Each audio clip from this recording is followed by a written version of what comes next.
여러분 반갑습니다. 이번 시간에는 영역의 넓이와 정적분에 대해서 공부해 보겠습니다. 우리는 앞에서 정적분의 정의와 계산 방법에 대해서 배웠습니다. 그런데 정적분은 단순히 계산을 위한 수식이 아닙니다. 정적분의 가장 중요한 활용 가운데 하나가 바로 함수의 그래프로 만들어지는 영역의 넓이를 구하는 것입니다. 먼저 가장 기본적인 경우부터 살펴보겠습니다. 오른쪽 그림은 함수 y는 fx의 그래프와 x축과 두 직선으로 둘러싸인 음영 부분을 나타내고 있습니다. 구간 A에서 B까지 함수의 그래프가 x축보다 위에 있습니다. 즉 fx가 0보다 크거나 같은 경우입니다. 이때 함수 fx의 그래프와 x축, 그리고 두 직선 x는 a, x는 b로 둘러싸인 영역의 넓이, 즉 오른쪽 그림에서 음영 부분의 넓이는 a에서 b까지 fx dx의 정적분이 됩니다. 여기서 중요한 조건은 함수가 주어진 구간에서 항상 0 이상이라는 것입니다. 실제로 정적분의 정의는 영역의 넓이를 구하는 것에서 출발했습니다. 함수가 x축 위에 있기 때문에 정적분의 값이 그대로 도형의 넓이가 되는 것입니다. 따라서 함수가 x축 위에 있는 경우에는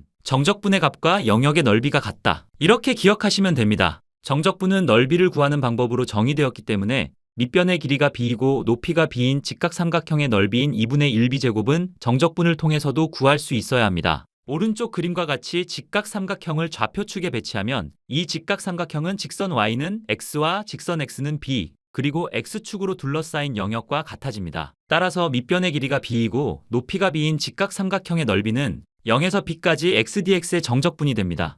x의 부정적분은 x제곱 나누기 2 더하기 c이므로 여기에 적분 상한 b와 적분 하한 0을 대입하여 빼면 2분의 1b제곱을 얻을 수 있습니다. 이것은 우리가 알고 있는 직각삼각형의 넓이와 정확히 같습니다. 따라서 정적분은 우리가 알고 있던 넓이라는 개념을 삼각형이나 사각형과 같은 단순한 도형에서 일반적인 함수의 그래프로 확장한 것이라고 이해할 수 있습니다. 이번에는 마이너스 r에서 r까지 루트 r 제곱 빼기 x제곱 dx의 정적분을 구하여 봅시다. 정적분을 계산하기 위해서는 부정적분만 계산하면 되는데 실제로 삼각치환을 이용하여 부정적분을 구할 수 있고 정적분의 값을 계산하면 2분의 1 파이 r제곱이 됩니다. 그러나 여기서는 도형과 정적분의 관계를 더 깊이 있게 이해하기 위해 도형으로 풀이해 봅시다. 먼저 피적분 함수가 원의 방정식의 일부라는 사실을 빨리 알아차려야 합니다. 문제와 관계 있는 원의 방정식은 x제곱 더하기 y제곱은 r제곱입니다. 여기에서 위쪽 반원의 식을 y에 대하여 정리하면 y는 루트 r 제곱 빼기 x제곱이 됩니다. 따라서 위쪽 반원의 넓이는 이 함수를 마이너스 r에서 r까지 적분하여 구할 수 있습니다. 즉 마이너스 r에서 r까지 루트 r 제곱 빼기 x제곱 dx의 정적분이 됩니다. 우리는 이미 위쪽 반원의 넓이를 알고 있습니다. 원의 넓이가 파이 r 제곱이므로 반원의 넓이는 2분의 1 파이 r 제곱입니다. 따라서 정적분으로 구한 값은 이 값과 같아야 합니다. 앞의 예와 이 예를 통해 우리가 기하학에서 알고 있던 넓이와 정적분이 서로 연결된다는 것을 확인할 수 있습니다. 이제 실제 예제를 몇 개 더 풀어보겠습니다. fx는 x제곱의 그래프와 x축과 두 직선 x는 0과 x는 2로 둘러싸인 영역의 넓이를 구하여 봅시다. 구하는 영역은 왼쪽 그림에서 음영 부분입니다. 주어진 구간에서 x제곱은 항상 0 이상이므로 정적분의 값이 그대로 넓이가 됩니다. 그러므로 넓이는 0에서 2까지 x제곱 dx의 정적분입니다. x제곱의 부정적분은 3분의 x세제곱이므로 0에서 2까지 값을 대입해 계산합니다. 적분 상한 2를 대입하면 3분의 8이고 적분 하한 0을 대입하면 0이므로 3분의 8 빼기 0은 3분의 8이 됩니다. 그러므로 영역의 넓이는 3분의 8입니다. 여기서 한 가지 확인하고 넘어가겠습니다.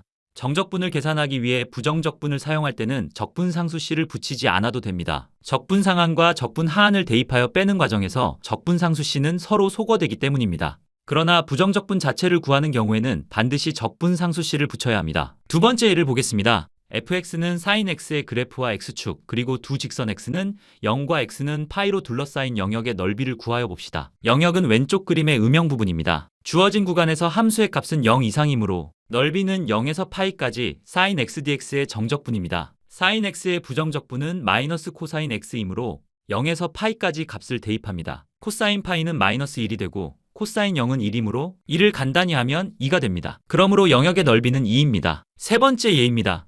fx는 x분의 1의 그래프와 x축, 그리고 두 직선 x는 1과 x는 자연상수 2로 둘러싸인 영역의 넓이를 구하여 봅시다. 영역은 왼쪽 그림의 음영 부분입니다. 주어진 구간에서 함수는 항상 양수이므로 넓이는 1에서 자연상수 2까지 x분의 1 dx의 정적분입니다. x분의 1의 부정적분은 자연로그 절대값 x이므로 1에서 자연상수 2까지 자연로그 절대값 x의 값을 계산합니다. 자연로그 2는 1이고 자연로그 1은 0이므로 1 빼기 0은 1입니다. 그러므로 영역의 넓이는 1이 됩니다. 지금까지는 함수가 x축 위에 있는 경우를 살펴보았습니다. 그런데 오른쪽 그래프처럼 함수가 x축 위에 있다가 아래로 내려가고 다시 위로 올라오는 경우는 어떻게 해야 할까요? 여기서 정적분과 넓이의 중요한 차이가 나타납니다. 정적분에서는 x축 위쪽 부분은 양수로 계산되고 x축 아래쪽 부분은 음수로 계산됩니다. 하지만 우리가 구하려는 것은 도형의 넓이입니다. 넓이는 음수가 될 수 없습니다. 그러므로 함수가 x축 아래에 있는 부분도 양의 넓이로 바꾸어 더해야 합니다. 이것을 하나의 깔끔한 식으로 나타내면 a에서 b까지 fx의 절대값 dx의 정적분이 됩니다. 그리고 절대값이 포함되어 있는 정적분의 계산은 절대값 안에 있는 함수의 부호가 바뀌는 지점에서 적분 구간을 나누어 절대값을 없애고 각각의 정적분을 계산한 다음 더하면 됩니다.